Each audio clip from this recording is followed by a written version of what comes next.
This is Juuso from Grave with a View, and you are listening to the Dan Chan Show.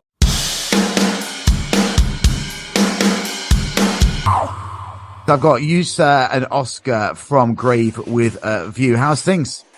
Really good. Snowstorm in Finland. Well, I was going to ask you, I usually always start, because I'm a Brit, right? We're obsessed with weather. So when I'm speaking to people around the world, I'm always asking them what the weather's like. But I can only assume, having been to Finland at this time of year, it's bloody cold. Yeah, and today especially, it's a real blizzard. Really? It's going to be, it's really snowy. So it's just the right atmosphere for heavy bands like us. I love it. I love it. And are you based in Helsinki or further north? Yeah, a little bit further north, like not that far, like 40, 50 kilometers from Helsinki. Awesome. Now, it's a pleasure to have you on the show. You know, your brand new self-titled EP dropped at the end of November. When I first heard it, I was like, yeah, this is what I want. How's the response been to it? What's the reviews been like?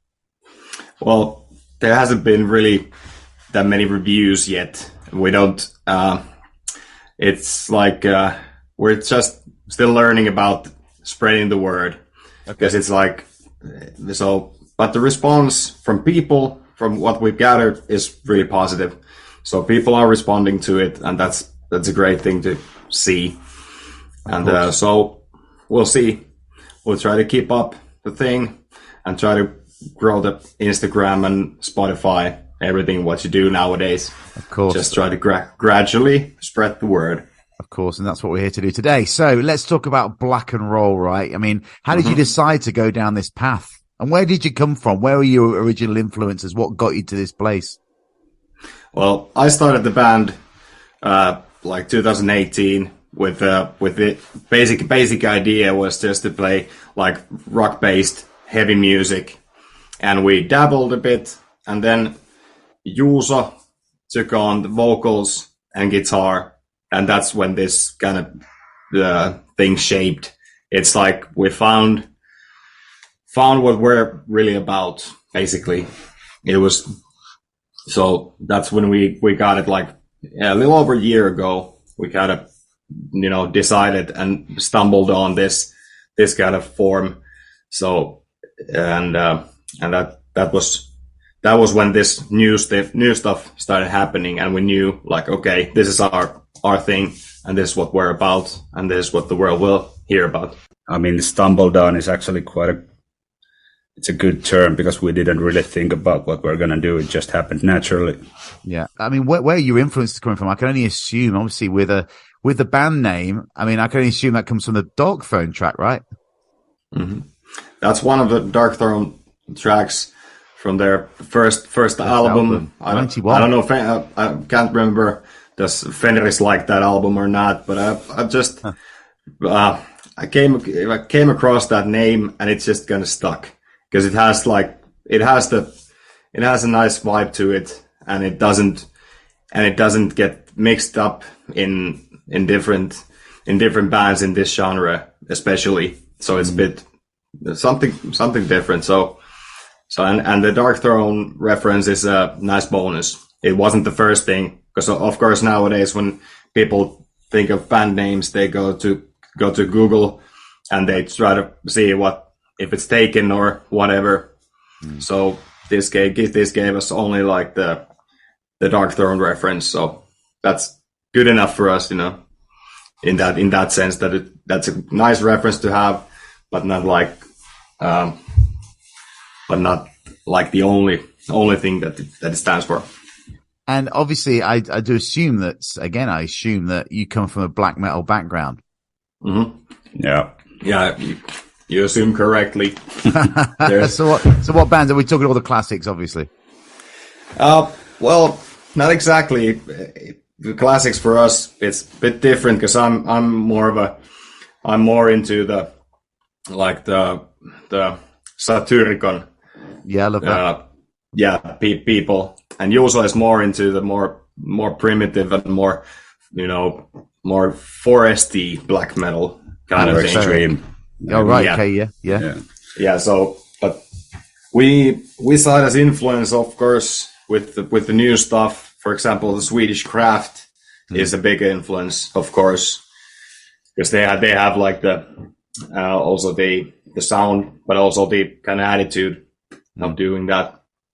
And then the Finnish band Ajattara, heard about that?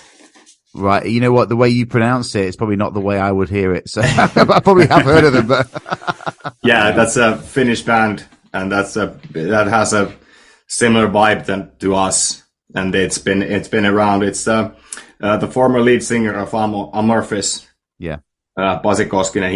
His band. I assume they're retired now, but you never know. But that has been also a influence to us, because we like that sound and try to take that further. And how did you guys get together, as in like the two of you? Because there's only two of you in the band, right? Mm-hmm. Yeah. Yep. And live, because we'll talk about that in a bit. We'll talk about how you perform that on stage. But there's two of you in the band, so a bit of a Satyricon situation going on there. How did you meet? Did you know each other before? I mean, did you just come together for music?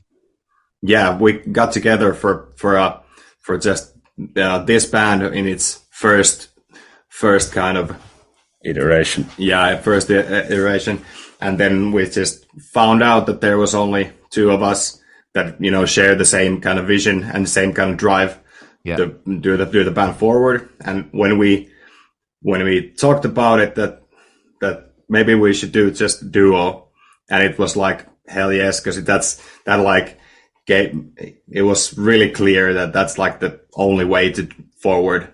Way forward is just two of us, one vision, and go. And I suppose, it's easy. You haven't got as many people to shout ideas around. It's just the two of you. It makes decisions easier, right? Yeah, exactly. Yeah. Exactly. We write the songs, we do everything, then we get the other players in, like a session drummer, to come in and just provide us with the playing we need for the songs. Yeah, and that works a lot better. And I think that's going to be how this band is going forward indefinitely. Yeah, just the two of you. No, you wouldn't bring anyone else in. No, not as a full-time member. No. Right. No. I like it. Okay. So talking about writing, how do you like to write and record together? Do you get into a room and thrash it out? We kind of write with just the two of us. We wrote a lot of the material. That's also new stuff as well. Just like two of us in the room, we do like have a vision for a song and then hash out the ideas together. Yeah. Or I have some idea or a riff or whatever for a song, and I bring that. But usually we do it together, like do the demo versions together. And what themes are running through your tracks? What lyrically, what's going on? Well, it's kind of hard to explain exactly, but we're dealing with nihilism, hatred for humanity, past, present, and future disappointments. It's the devil's work, what have you. Mm-hmm. Yeah, that's basically personal life stuff, history. Yeah. Mm-hmm. Yeah. And obviously imagery is also important to you guys. And I'm always of belief that the artwork and imagery has to be right, to buy into a band. And I think you've nailed it with, the dolls on spikes and the cover and the noose and everything. You're obviously heavily involved in this. Do you do that yourself? Is it a DIY job, or do you bring other outsourcers in to help with that? Yeah, we did it all ourselves.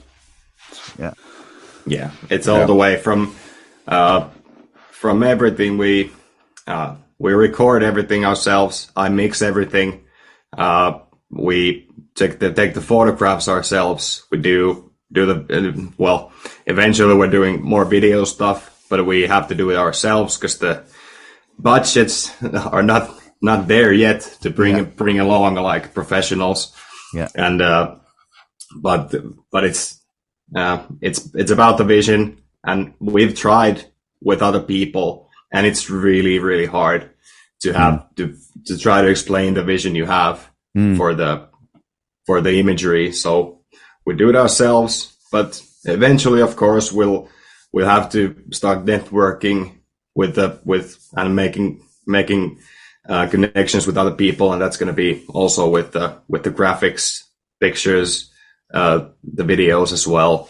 But it's going to be a gradual process because our vision is so strong that it can't be like, it has to be just right. Yeah. You gotta find someone who gets it immediately. Otherwise it's useless. Of course. Let's talk about shows, because I believe you've played one show recently that just on the launch of the album. Are you planning on getting this on the road? How many shows have you done before? And previous bands before, have you toured extensively with other bands, or is this quite fresh for you, the whole scene? Well, I've had a more experience. I played in bands from early 2000s, so I've had like a bit experience in live things. But I'm also I've done work as a live mixer, so I've been doing that a lot. So, but this band, the show we just had, that was our first, and of course we're planning to take this thing live. It's that's the goal of it all, actually, to play live, and it's like I think next year we're doing the groundwork, like playing locally, getting our shit together, so it's better, so it's representable to more people eventually, and of course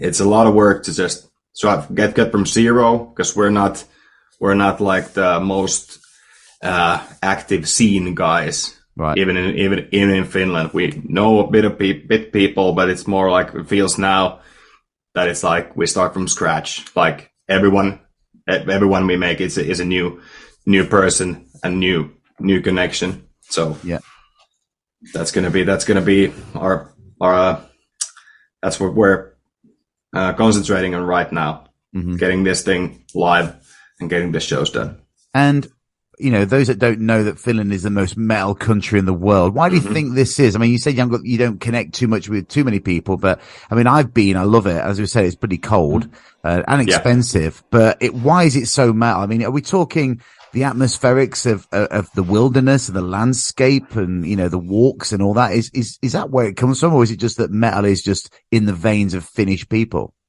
I think it's, of course, nature is one big thing. The nature and the seasons and the amount of light we get. Like in the winter now, we get 2 hours of sun a day, even in the south of Finland. And as a nation, the fact that we're always been like the underdogs, I think that plays a part in why there's so much metal from Finland instead of, like, for example, compared to Sweden. Because we, as Finns, we always compare stuff with Sweden, and they have their like the melodic, pop song culture there, and it's like, on a whole nother level. So I think we're just a little underdog on the side, like less money, more, less good looking people, all of that. So I think that's the reason we start playing like more metal as a basis. And you've got crazy neighbors to the east of you as well. Yeah, that's also a good thing, and it's like, and it's I think we're also a bit more suicidal than most other Nordic countries. Yeah, that's also kind of like the fact that plays a part in metal in Finland. I mean, I did find when I was in Helsinki last year that the mentality of people is quite, dare I say, dour. I mean, everyone's everyone's a little bit dark, especially when it is dark at like, mid-afternoon. There's no light, and everyone's got this kind of like face on them, that's like running through the streets. I found that quite, surprising. Yeah, it does. And it must be like, also, it sometimes feels that it's just like way of like, not burning energy on being too outgoing. But it's also a flip side when you get acquainted with people. It usually shows that they're quite they're quite nice people. Yeah, usually, sure. and not that like gloomy or like too frowning all the time. Yeah, it's like the Icelandics; they're the same. Yeah, but it's I can understand the basic how you see people isn't so. Of course, come across as happy. Don't judge a book by its cover, as we say. Yeah, exactly. How would you what's the ideal situation of you imagining someone listening to your music? I ask this question to people who I think can answer it. I mean, do you want people to be like headphones on walking through, an atmospheric wilderness, or would you want them to be sat by a fire or outside in a city? Ideally, how do you think a listener would listen to your music best? I think, for me, I try to hit the both bases that we try to accomplish, that there's both kinds of like more atmospheric stuff that you could listen to by yourself, like just get inside the music. Yeah. And then there's also the rockier side that you can, bang your head and throw the beers around and have a good time, and on a live setting have an outlet for that energy. But I would say hit the both bases. And of course, in the future, when there's like album, we can, expand that more, because it's going to be, well, for like next year, at least, it's going to be smaller releases that will, hit on different aspects of those kind of moods. Yeah.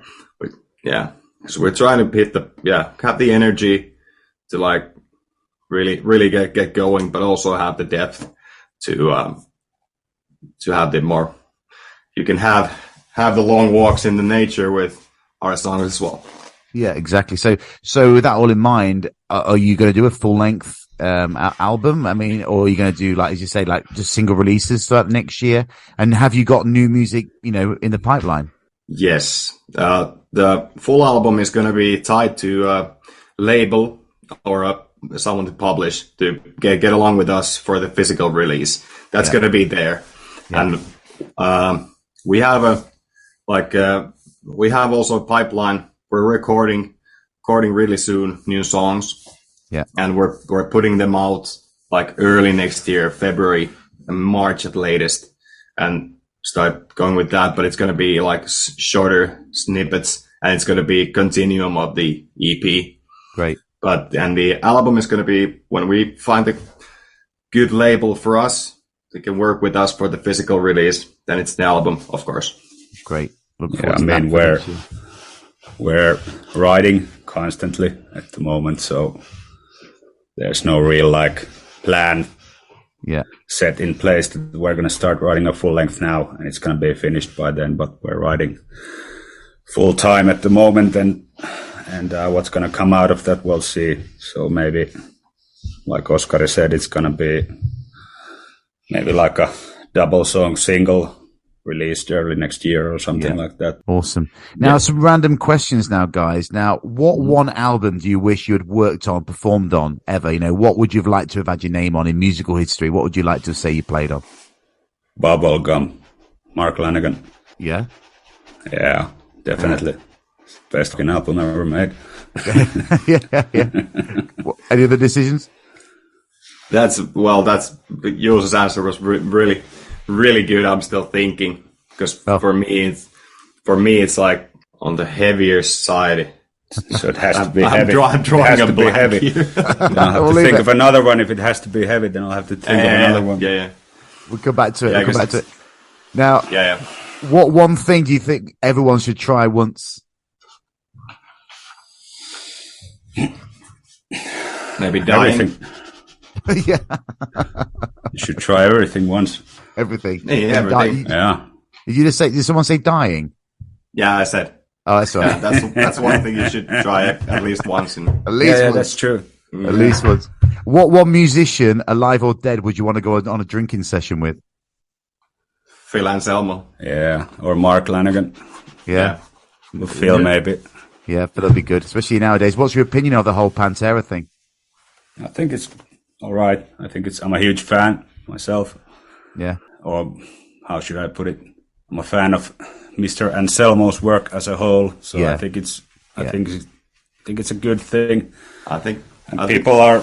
I mean, every time when you're gonna touch on something so classic, someone's gonna get pissed off. It's a given. Yeah. I think the naysayers. I think it's a good thing. I think the naysayers have been put to bed now with all the good reviews that came out of the festivals last week.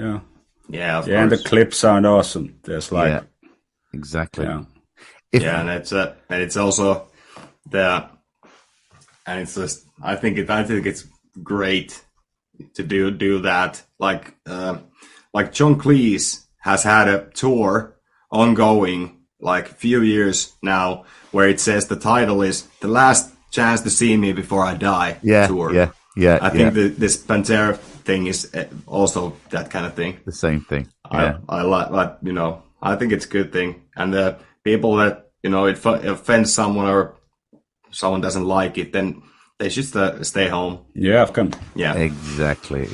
Yeah. Now, if metal didn't exist, what music would you play? Same shit, but without distortion, I think. Yeah. Acoustic black metal. Yeah.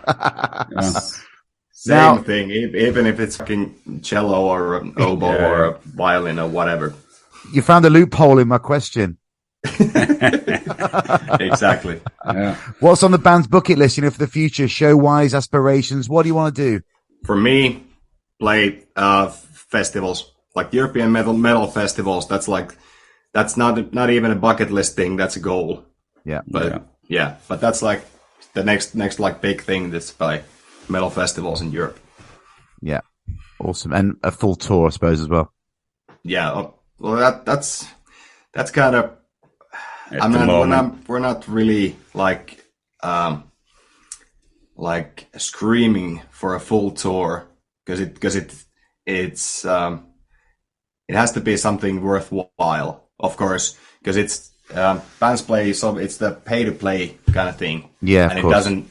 We don't think our band, our genre, our kind of music kind of can fit into that. We're not that keen on trying to, impress anyone that much. Yeah. I think we're trying to find our own audience and do that. Yeah. So in that sense, of course, touring, of course, but not whatever anyone, thinks about touring. It's like, yeah, we're definitely going to go out to play for our audience. Yeah. But that's how I'd like to put it. I understand it. What, in your opinion, guys, is the heaviest riff of all time? Oh, man. The end of Doorway by Neurosis. Yeah. Yeah, that's killer. I would also pick like the Locust Star of same band. Mm-hmm. That's a good question, actually. Obviously, we're into the holiday season, guys. Do you do anything for Christmas? What's a Finnish Christmas like? I can see you guys probably don't do much. It's the basic thing. It's darkness and food. That's kind of like you just, and also it's extremely private. Yeah, as well. Really. Is that for you generally, or is that how the Finnish deal with it? It's also like, I think, a Finnish thing also, but for us especially, it's like it's the darkness, like the middle of the winter kind of type of deal, and it's like it feels private. Yeah. I don't forget when I was in, I'm not sure whether you have reindeer all year round, but when I was in Helsinki, I had reindeer and wine, and it was almost the wine we only got like a little, like tiniest amount, and it cost like €10 a glass, and the reindeer was really good though. Is that what do you eat? What is a traditional Christmas meal? No, it's Finland is because Finland is the underdog and the poor country kind of in the Nordics in that sense. Then we have the shittiest, like culinary traditions. Right. So it's but it's pork. That's the really? Ham is the staple of Finnish Christmas. Is it right? Okay. A cooked ham. Yeah. Nice. Yeah, that's the now ham, and it gets you going. back to the band, what one song from your catalogue do you think sums the band up the best? So the one song from the EP that sums the band up the best, I'm going to play next. I'd like to say "Last to Give" because it's the most different song of the bunch. Yeah, "Last to Give" or "Rope." Yeah, well, I'll start with one and end with the other. So we're going to get that to hear all those tracks. That's cool. Guys, thanks so much for joining me on the show. I really appreciate it. I'm looking forward to seeing where you end up with this, guys. It's going to be a big 2023, I hope. Yeah, I really hope so too. Thank you. Thank you for having us. Yeah, thanks for having us.